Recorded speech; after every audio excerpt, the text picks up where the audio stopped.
project today. Really? This week has been so easy. I don't want one. I know, same. Projects suck. Yeah. Kidding. I hate this class. It's so boring. All we ever do is take notes. I know.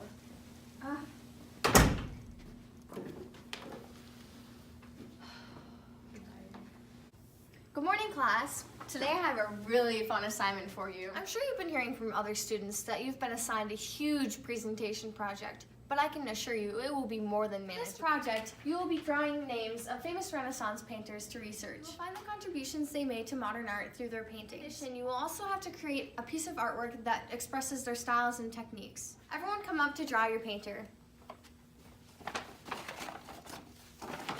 Masaccio. Michelangelo. I don't want to do this. Same. Hopefully once we get into it, it won't be so bad though. Doubt it. I'm actually kind of excited. Same. I know so much about my painter. He's a really cool dude.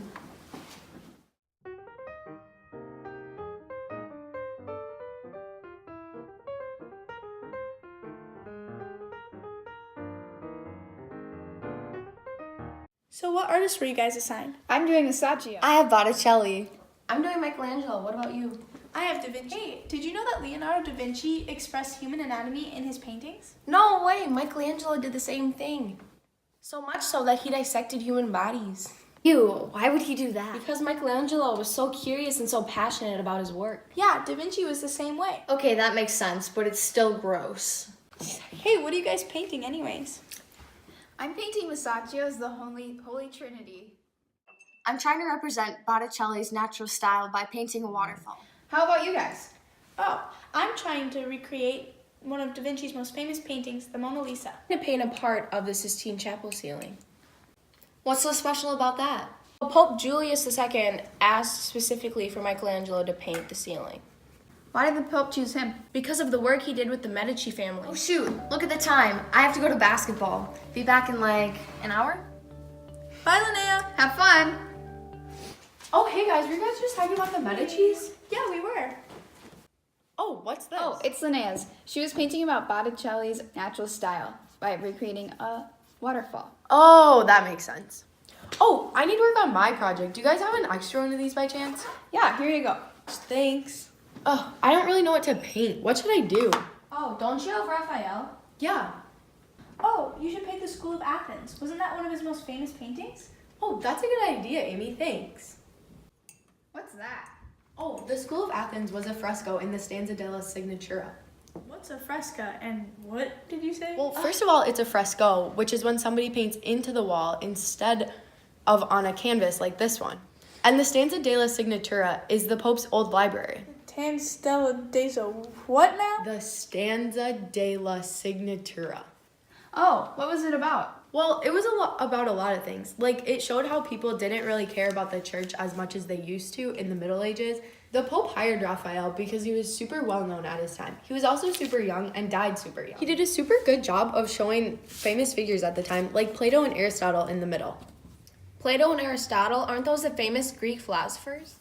Yeah, in the Renaissance, they used a lot of ideas from the Greek and Roman ages, just like Plato and Aristotle in the School of Athens. Masaccio used a lot of the classics in his paintings too.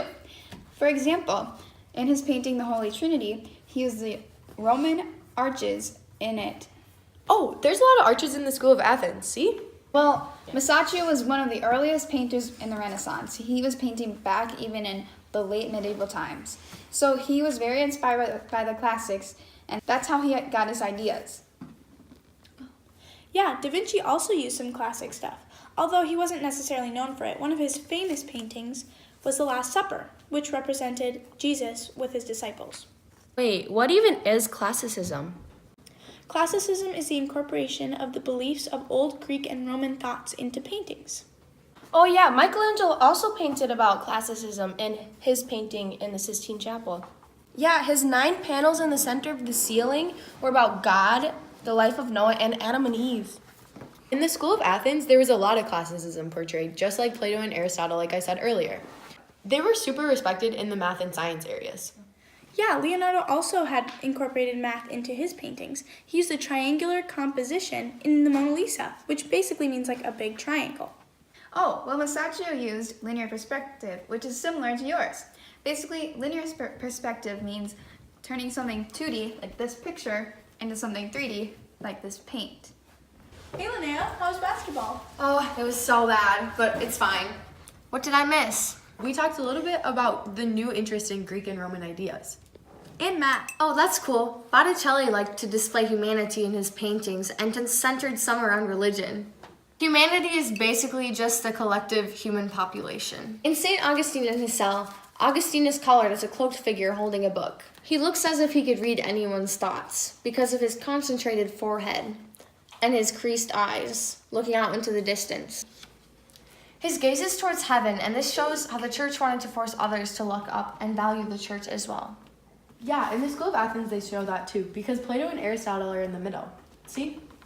One is pointing towards heaven, and one is pointing towards the earth. This focuses how life is more important on earth, just as it is in heaven. That's like my painting too with St. Augustine in his cell. Hey, did you guys know Raphael used a lot of your painter's ideas into his own paintings to create beautiful masterpieces? Oh yeah? How so? He combined a lot of your techniques, such as your brush strokes and, like Amy stated, your triangle theorem. You mean triangular composition? Yeah, that was common in many of his paintings. He also combined other time periods to create his own masterpieces. That kind of seems like individualism. Yeah, going out of your way to do better than other people just to improve your own work. Unlike many other artists at his time, Raphael started super young and was hired by Pope Julius II. Yeah, Michelangelo was also assigned by Pope Julius II to paint the Sistine Chapel. And at first he didn't want to do it because he was considered a sculptor, not a painter, but he eventually accepted and painted it. Kind of like how Michelangelo was hired to paint the Stanza della Signatura. This was like basically the library for the Pope at the time. Like I said earlier, the Stanza della Signatura was basically the Pope's library, and it had 4 paintings on it that were called tondi. They depicted theology, philosophy, jurisprudence, and poetry. So basically, Raphael's paintings in the Pope's library were about what exactly? Just like the law, heaven on earth, poetry, just like English. Oh, that's cool. St. Botticelli was taught by Filippino Lippi, who heavily influenced the way he made his art. He took the ideas of himself, the church, society around him, and his teachers, and that's how he made his paintings, and it morphed into one idea. Leonardo da Vinci was also very individualistic. He incorporated very specific details in his paintings' faces and features. As you can see in Leonardo da Vinci's Mona Lisa, and also in his Last Supper, he uses perspective and lines of horizon to add more detail and specificity to his paintings. Specificity what? Specificity is basically being more detailed and specific in your paintings. Yeah, I get that. Yeah, just like how Michelangelo was very detailed on painting the human body in the Sistine Chapel.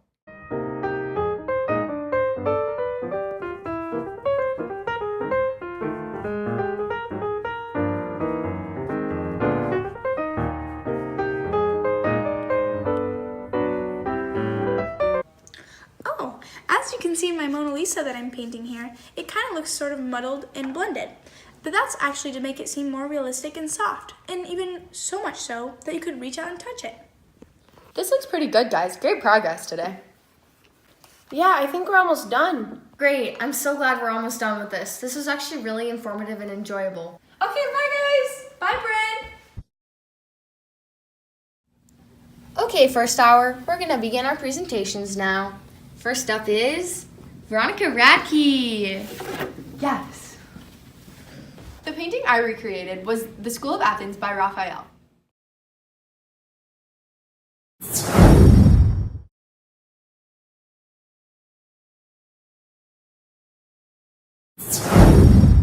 In the center of the painting, you can see Plato and Aristotle, who were ancient Greek philosophers that studied science and math. I tried to imitate Raphael's style by having a lot of different colors, which represented his individualistic style. The colors represent how he combined many things into one single painting. Not only are Plato and Aristotle featured in the middle, but so are Ptolemy and Pythagoras. Next up is Evelyn Milholland. Woohoo! I recreated Masaccio's The Holy Trinity.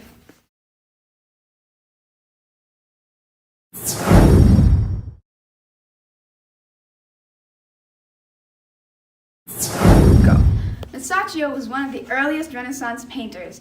He was technically still in medieval time, but he painted a lot like a Renaissance painter. Masaccio was the first to use linear point perspective. As you can obviously see in my exact replica, there is some 3D-ness in it. In the arches is where you can see it most. Because Masaccio was such an early Renaissance painter, he didn't have any modern influencers. An influencer is somebody who affects you in the way you act or behave or do things. Because Masaccio didn't have any modern influencers, he was very inspired by the classics. As you can see in this painting, these are Roman arches that he was inspired by from the Roman architecture. That's all. After that very enthusiastic presentation from Evelyn, up next is Amelia Gap. Woohoo! I was assigned Leonardo da Vinci, and I recreated one of his most famous works, the Mona Lisa.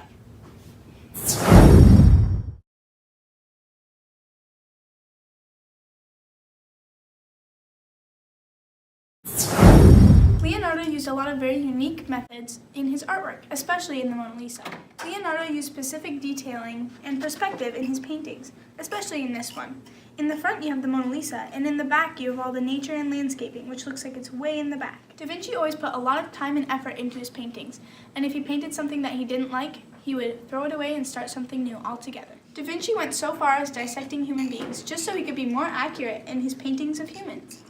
As you can see in this painting, he has many specific details in the eyes, nose, mouth, and all over, which many painters at the time did not have. Da Vinci was a very impactful guy. He had many different skills and talents that helped him to become a better painter. And that's everything I have on Da Vinci and his painting, the Mona Lisa. Woo! Yeah! Aaron Jorgensen.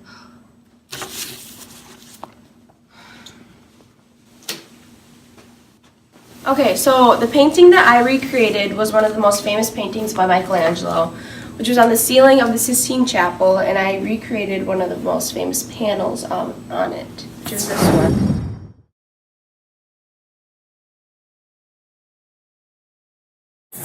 Michelangelo was so different from all the other painters of his time because he used his sculpture's vision when he painted, which basically means that he intensified the human body more than anything else in his painting. I tried to recreate that in this painting by drawing abs and leg muscles and everything. Michelangelo was actually so devoted to incorporating the human body into his paintings that he painted Jesus in it like a human brain. And it wasn't actually discovered that he painted Jesus in a human brain until about 25 years ago, because at the time of the Renaissance, nobody knew what the human brain was. Michelangelo's painting in the Sistine Chapel ceiling changed the style of Renaissance painting and art in that time period. Okay, I'm done. Next up, Linnea Hansen. Yay!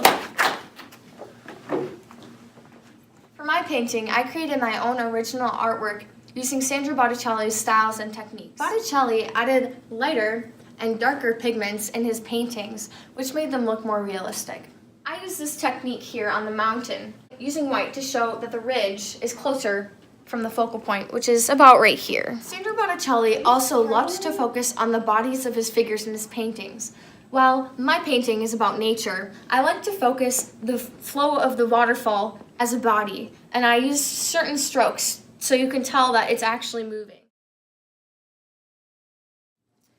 I also focused on the bodies of the fish. As you can tell, their curvature is very delicate and precise. The bodies of the trees are also very plump, just as Botticelli displayed his human figures. Much like the other painters of the Renaissance, Botticelli was heavily influenced by those around him and continues to influence those to this day. That's all for my original artwork interpretation of Botticelli's style. Woo!